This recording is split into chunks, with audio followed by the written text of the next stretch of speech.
эфире новости экономики на Якутия-24, в студии Марьяна Кутукова.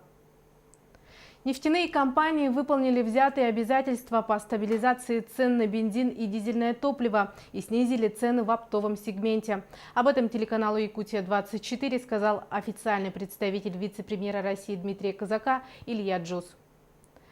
31 октября в правительстве состоялось совещание под председательством Казака, на котором крупнейшие российские вертикально интегрированные нефтяные компании и независимые нефтеперерабатывающие компании договорились по снижению цен на оптовом сегменте рынка по состоянию на 1 ноября. Все крупные нефтяные компании эти договоренности исполнили. Об этом свидетельствуют итоги биржевых торгов и общая ситуация на оптовом рынке. По основным видам падение биржи составило до 4,3% по 95-му бензину, более 2% по 92-му и более 3% по дизельному топливу, сказал Джус. Тем временем в Якутии из-за высоких цен и некачественного бензина на АЗС республики начнут собственное производство. Как отметил глава региона Айсен Николаев, прежде всего правительство волнует ценовая доступность топлива для населения. Поскольку в Якутии нет АЗС вертикально интегрированных компаний, государство может решить этот вопрос путем регулирования цен оптовых поставщиков. Мы внутри республики можем регулировать только наценку. Так, с июня месяца оптовые цены на литр АИ-92 и АИ-98 повысились на 8 рублей. АИ-95 на 9 рублей, литр дизельного топлива подорожал на 12 рублей. Розничные цены на все перечисленные виды топлива на заправках Саханефтегазбыта, например, при этом повысились на 4 рубля 80 копеек. Таким образом, из всего вышесказанного на повестку дня вновь выходит вопрос собственного производства моторного топлива для нужд республики. Поручения по конкретным направлениям решения данного вопроса мной даны и начинают сейчас исполняться, рассказал Айсен Николаев. Руководитель Якутии также прокомментировал высказывание вице-премьера России Дмитрия Казака по поводу топлива в регионе.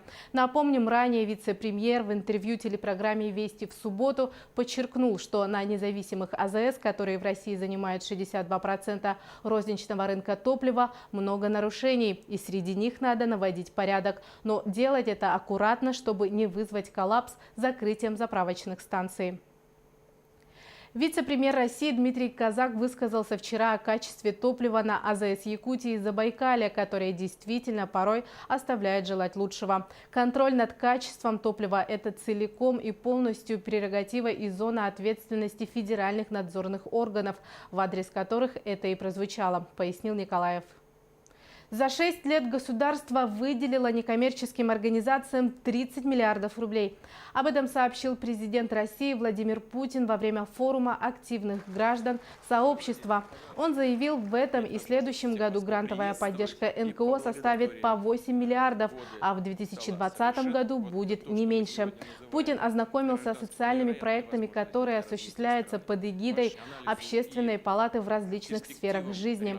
В рамках этих проектов, в частности, проводится реабилитация онкологических больных после операции, ведется работа с детьми-инвалидами, спасаются редкие животные. Проекты осуществляются при помощи президентских грантов. Глава государства пообещал, что они и далее будут выделяться. Все, что вы рассказали, все востребовано и интересно. Меня особенно порадовало, что это хороший пример взаимодействия неправительственных организаций, волонтеров в широком смысле слова и официальных структур муниципальных и региональных. Это действительно дает, как правило, хороший эффект. Я рад тому, что вы вовлечены сами в полезное и при этом благородное дело и других людей вовлекаете. Это очень здорово. Будем и дальше работать, сказал Путин.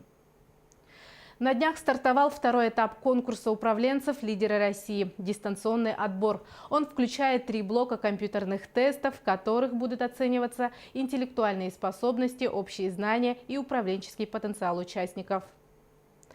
Дистанционный этап пройдет в течение ноября и декабря. Всего заготовлены тысячи различных вопросов, которые в этом году полностью обновились и ранее нигде не использовались. Советуем конкурсантам выполнять задания самостоятельно, ведь всех, кто пройдет в очный этап, ждет контрольное тестирование.